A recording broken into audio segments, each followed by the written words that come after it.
Welcome everyone, this is Denny Hunt, and joining me today is Helen Trichardt from Melbourne, Australia. Helen and I have been doing a relatively new healing modality that we do together on Skype for our clients, and it's called deep subconscious channeling, holographic memory resolution, or trauma resolution. And before we start talking about what that exactly is, I want to give Helen an opportunity to introduce herself and tell us about what she's doing, why she's doing it, and her perspective on this new healing modality, which we're both pretty excited about. So thanks for joining us, and thank you, Helen. Thank you. Hi. Yep. I have been doing healing in one form or another for about the last 30 years or more even. I have nursing as a background, worked in Western nursing for some time, found that along the line it wasn't addressing some of the issues that I found, especially once I was a mum, and wanted to look at more natural things. That led to further studies, investigations, natural stuff, and as well as doing some channeling and some psychic work. And that led me to further searching. I found myself involved in areas that were really exciting and really interesting. That came and went over the years, and then one day I was searching again and I came across an interview with Denny and Carl talking about the LHP. I was intrigued, went and had a look.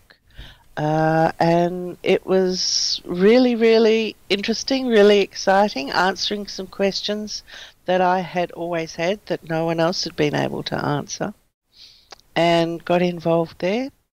Went to the website, signed up, had a listen, and then I got involved and started using the LHP, got certified with that, and I have been using it ever since and seeing the wonderful things that it can do. And then got involved. I was getting some really good feedback with the LHP and wanted to get some confirmation that the channeling that I was doing was in fact authentic, although deep down I felt it was. Carl checked in for me and said yes, and then long story short, I find myself here doing this other additional healing tool, the deep subconscious channeling with trauma resolution, right. HMR, right, which has been fantastic. Yeah. And so I learned the holographic memory resolution from Brent Baum. He's the fellow who developed it in Tucson. I took an in-person class from him, and I used it conventionally, and then I used it where Carl suggested, well, you need to combine the LHP with the holographic memory resolution work for your clients. So I would do sessions where the client, where the issue for the client was the holographic memory resolution session that we were about to do. And so I got to see it go from just the conventional approach to the approach with the LHP. And now I always knew that working with a channeler would be the like the Cadillac way to do this kind of work. So I think it's been 3 years I've been waiting for Carl to tell me, oh, we got a channeler you can work with now, and it's Helen. So I was very happy, and Helen and I started working at the end of January, and we had some hiccups. So we were trying to organize. She's in Australia, I'm on the west coast of the United States.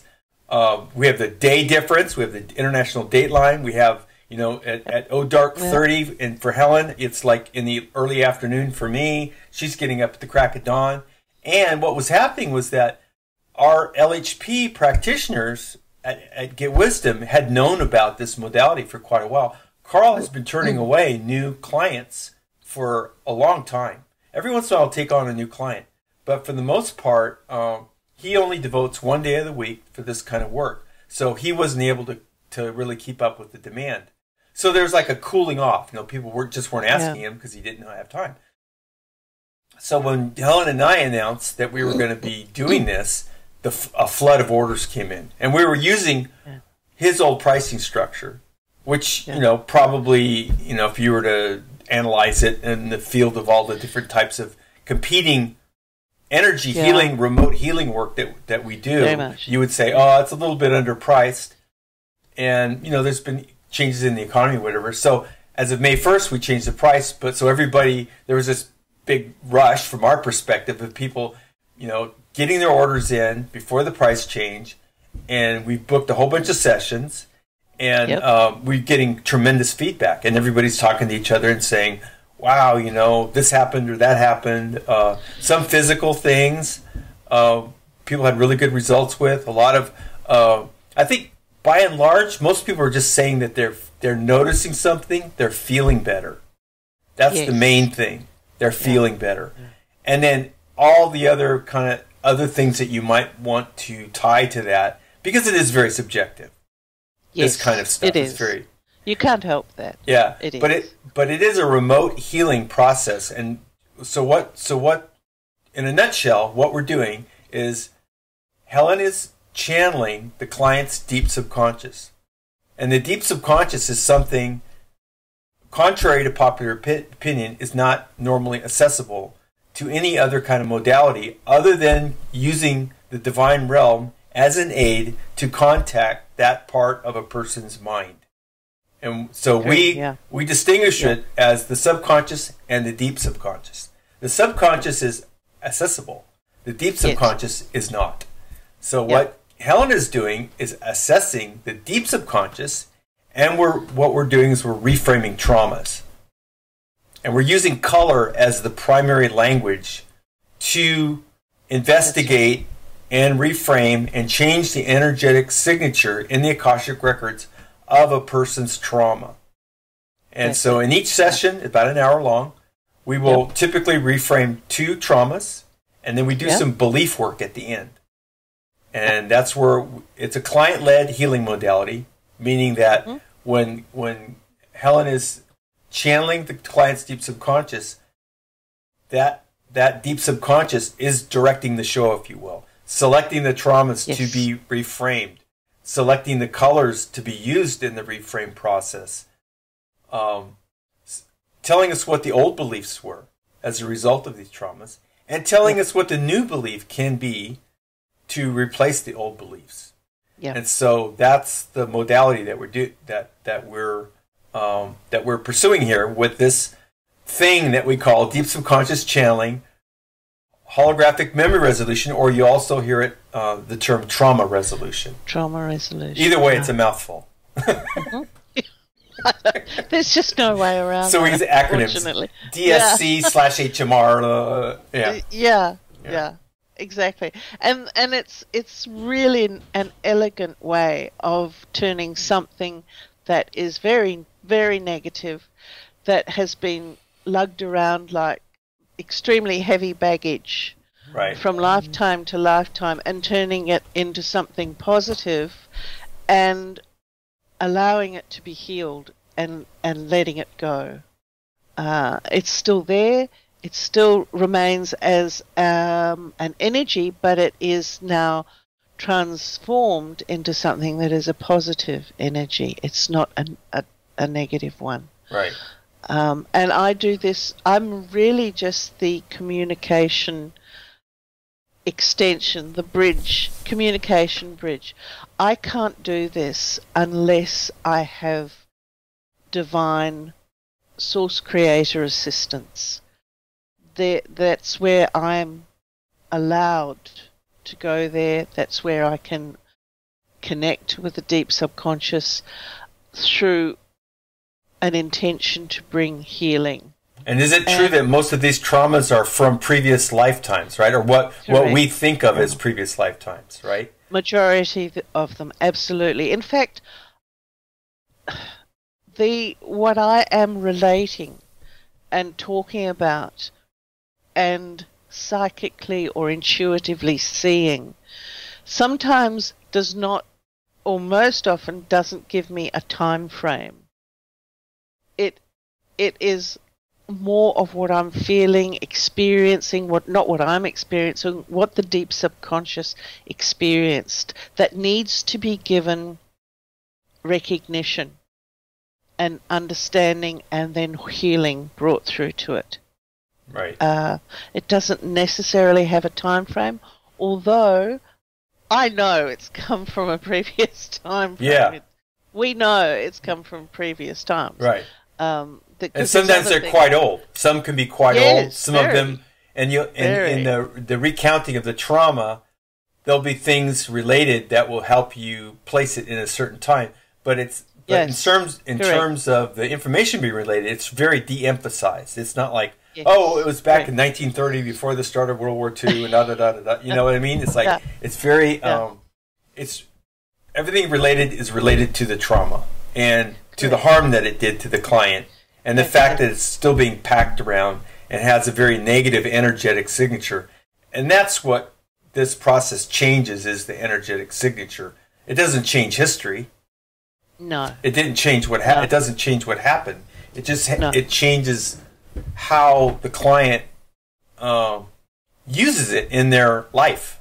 So it provides an opportunity for the divine to come in and bring some healing. Yeah. And to allow it to be healed. Because that's the only way it's going to be healed. Right. Is if the divine comes in and does the healing. I'm not doing the healing. The divine is doing the healing. And the deep subconscious is using its free will to make decisions about this process.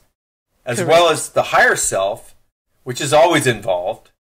Yes. In this case, it's like an overseer, if you will. So, similar to the LHP, which we call a high-level prayer request, this is a modality where you don't need to get permission from the client to do the session. But you do have to respect client confidentiality rules. Correct. So how does that work? If the client is the one that's requesting to have the healing done, then that's easy. That we simply do the session, and then you make a recording and send the recording on to them. An audio recording. An audio recording, correct.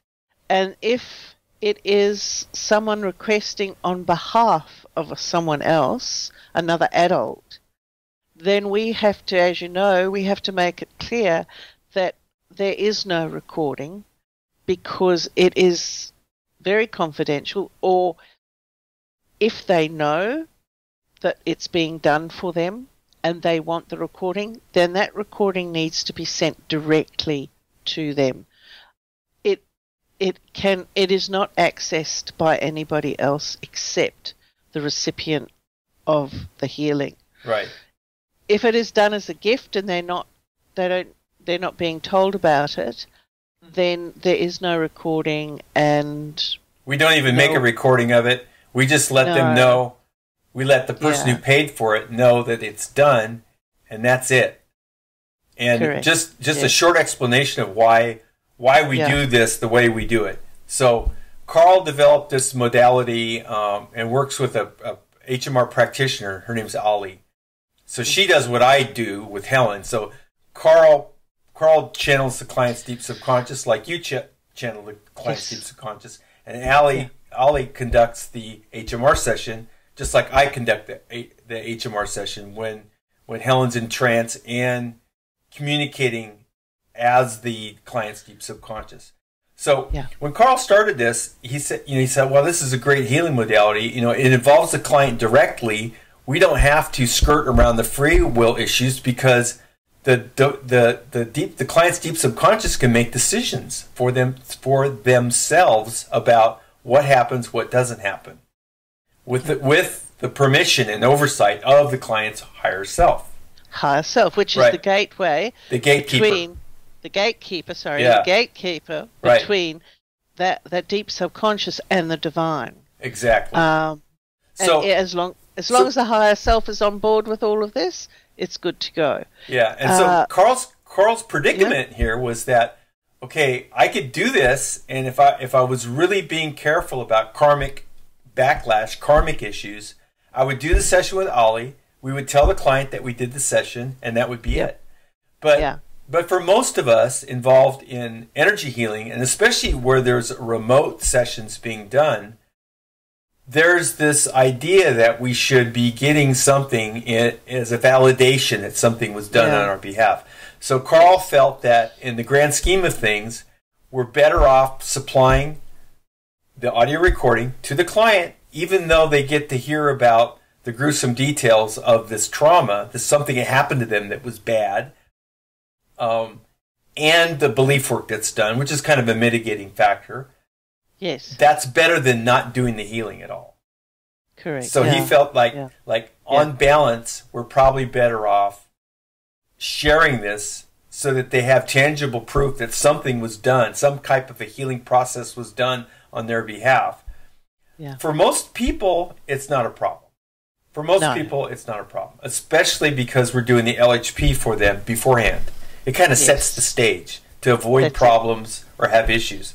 But on the other hand, if a client is listening to themselves talk about something horrible that happened to them, there's always the risk that that could create a situation that would make their situation worse. They would repeat old karmic patterns, or it would be something that would kind of like haunting them because it's back into their conscious awareness.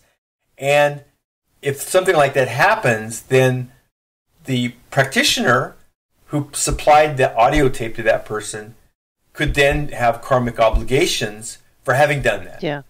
So that's the explanation of, hopefully what we're trying to do here is explain what rules you and I have to follow in doing this. Yes. And what they're allowed, and what we can do and support in our relationship to the client. And if they want to do a session for themselves or they want to do sessions for someone else, two ways to do it. They know about it. We send them the file. The other way is they don't know about it, and it's best just to keep it that way. Don't tell them. Do them a favor and then drop it. Yeah. That's how we avoid karmic issues that could arise and cause problems. Now we have another situation, something that's dear to your heart, and that's parents and young children. Yeah, little E's. Because it is such a wonderful thing to be able to bring a little E in and have this work done. What's the term? And little E? Little ones. Infants. Okay. Children. Yeah. All right.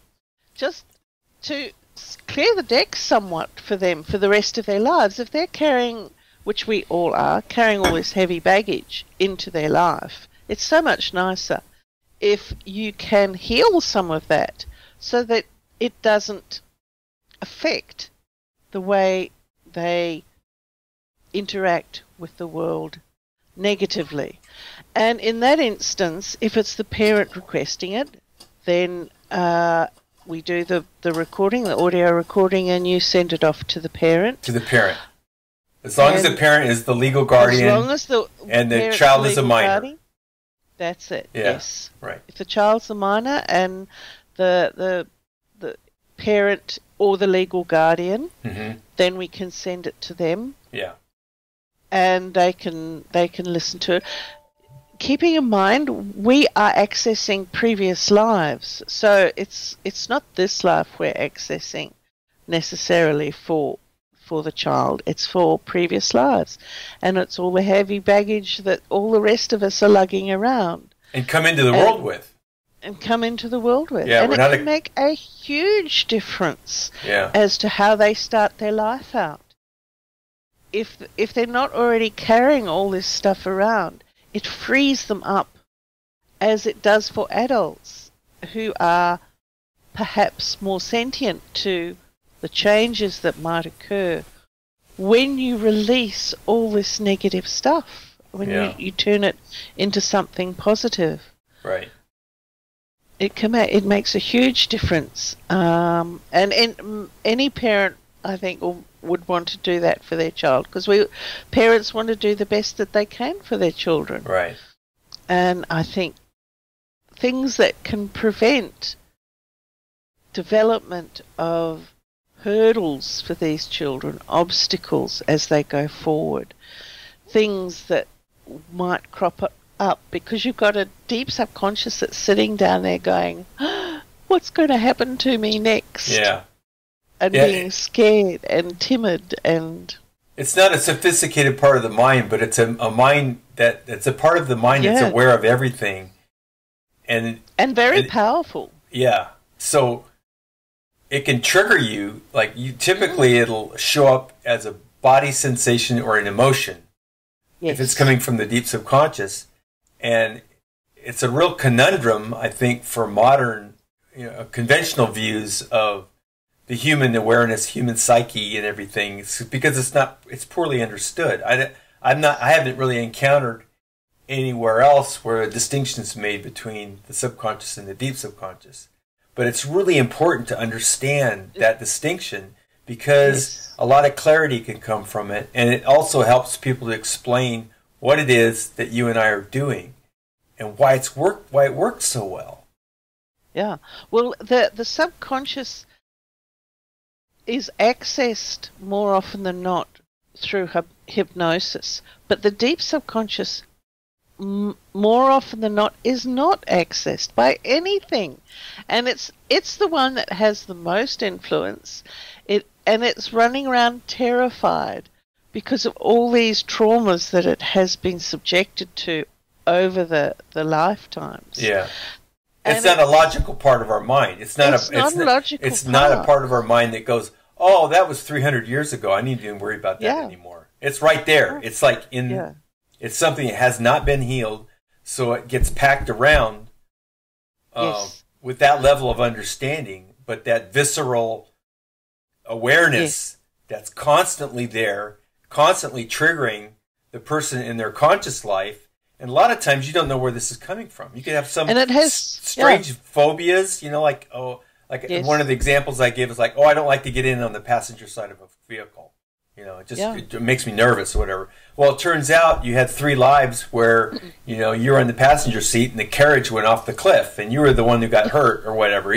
There's these things that happen that can really provide an explanation for why something is happening in your current life. And this extends to all relationships, money, anything you could think of, physical ailments. Physical ailments. Phobias is a good one.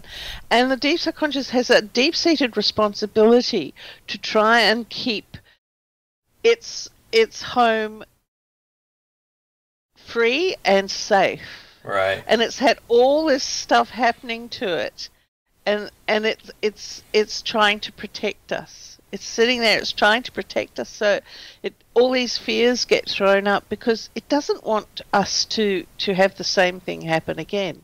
And unfortunately, until you get the healing going, until it has been healed, the karmic aspects of it will quite likely put you in a very similar situation to allow for that healing. And if it doesn't get healed, which more often than not it doesn't, it gets compounded and added to. Right. So it's got more to worry about and more to be scared of. And because we have a tendency to repeat karmic patterns, if you will. It's not being healed, but you may have some awareness in some vague way of things that you did that helped with your survival, but actually exasperated, made the situation worse.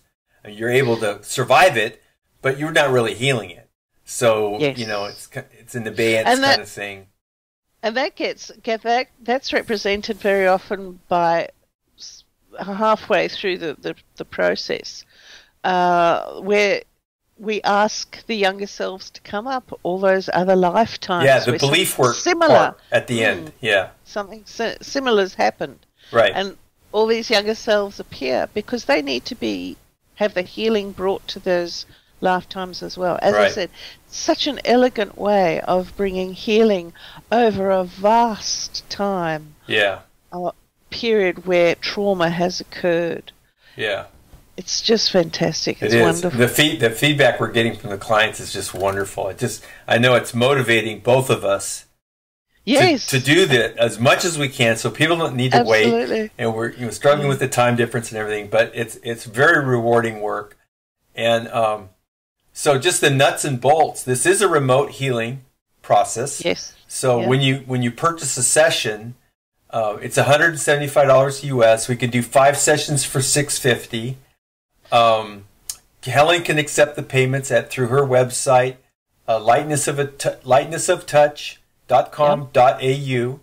That's Yes. a good place to place the orders. You can also contact me, and we have 2 payment portals right now, PayPal, which is used primarily in the U.S., and then we have another one called TransferWise Yes. that we can use for folks in Australia and other non-U.S.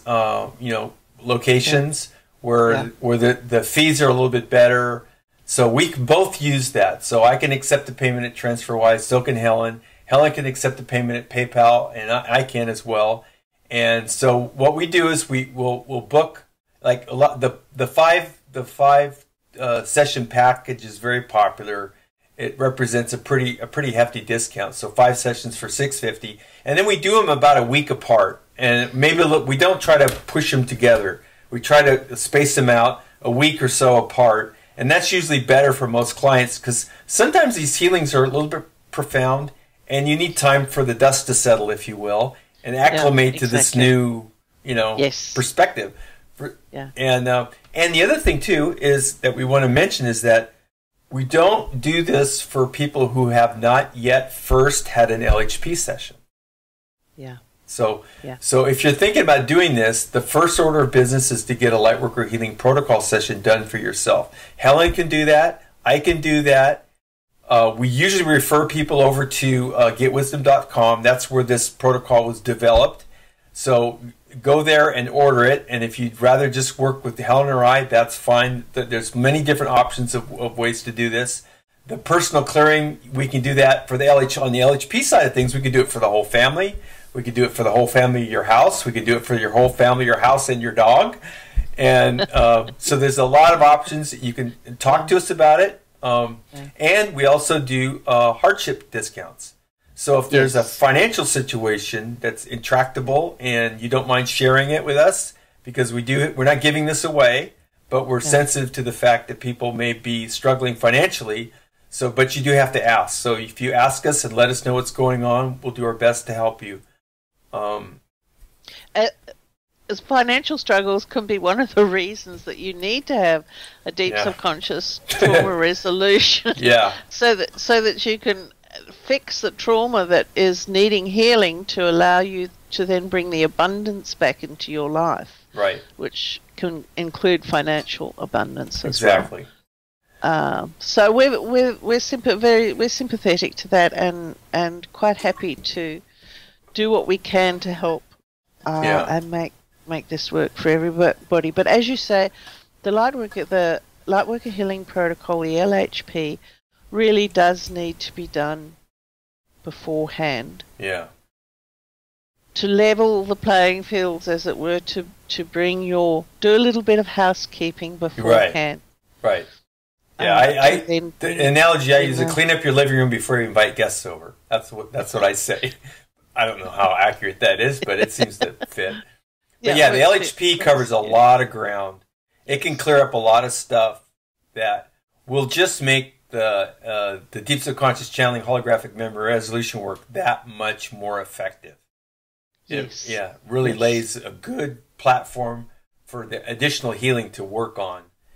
Yes. And because they work so well together. Yes. And if you're really going to get the most out of the healing experience, to get as much healed as possible, we found that is the best way through experience for it to be done. Yeah, exactly. Okay, so I think we've covered everything. I think we've covered everything, Yeah.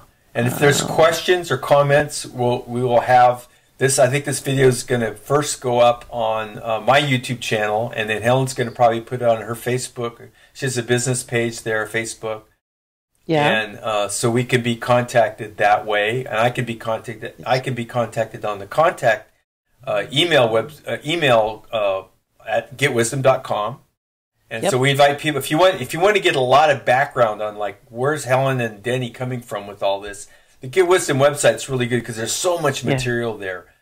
Carl and I have done a lot of work with the LHP protocol. Absolutely. The Lightworker Healing Protocol. You can actually learn how to do the Lightworker Healing Protocol yourself. Just go there and take the course.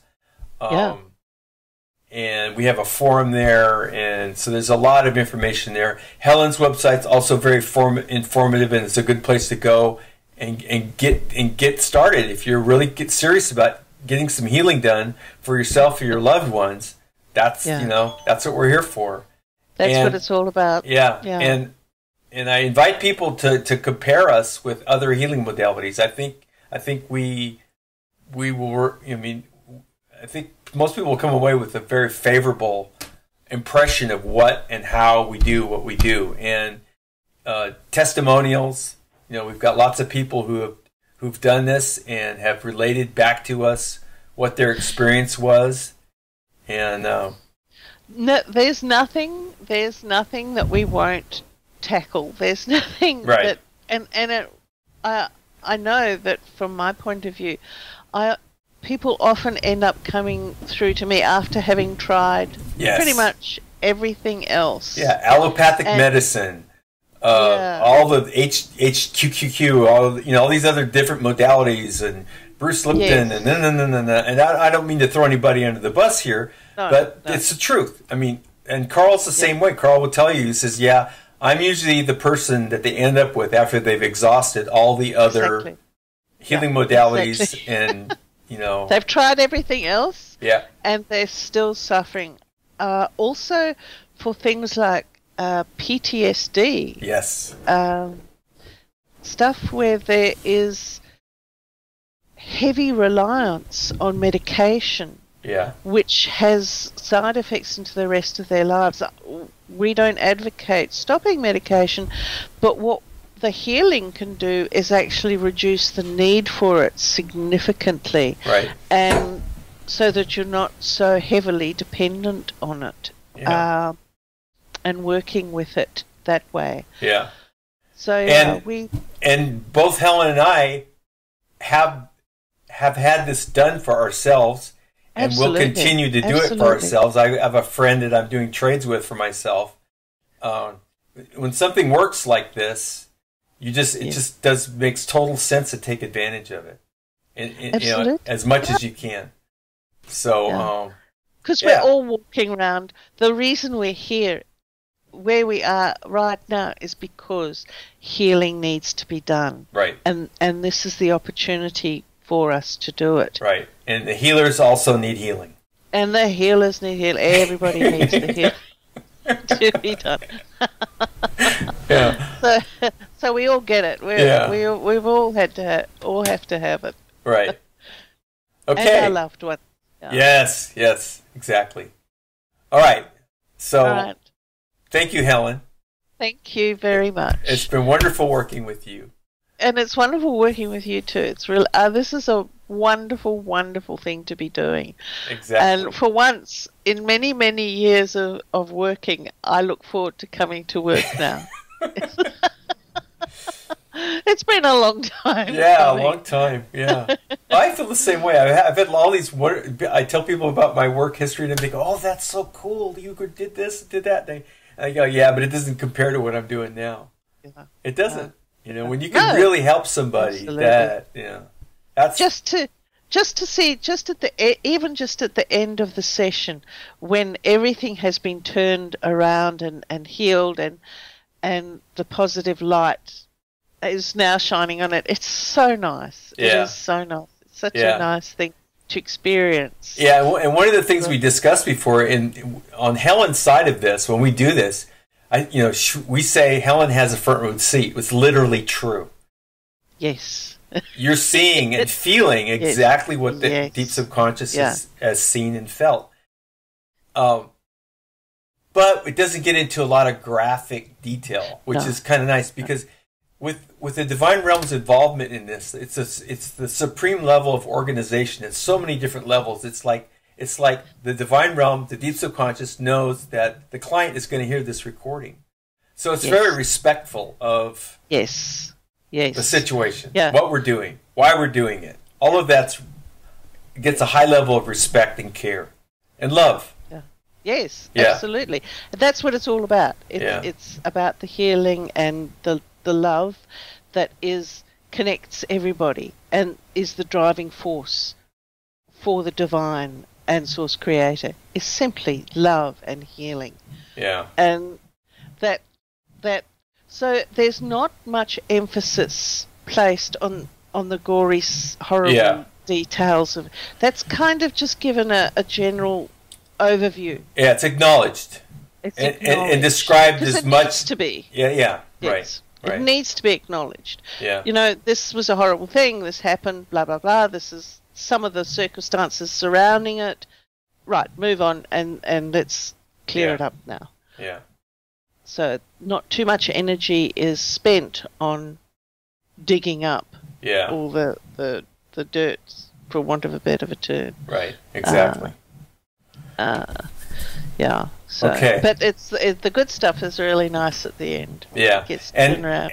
And one piece of good news before we leave is that Helen and I are looking ahead in realizing, as well as Carl's also realizing, that the demand is going to exceed our ability to actually deal with the clients. So, and this started some time ago. There's an active search for more Helens out there, more people who can channel and do what she does. And it's not, it's not easy to find people who can do what you do.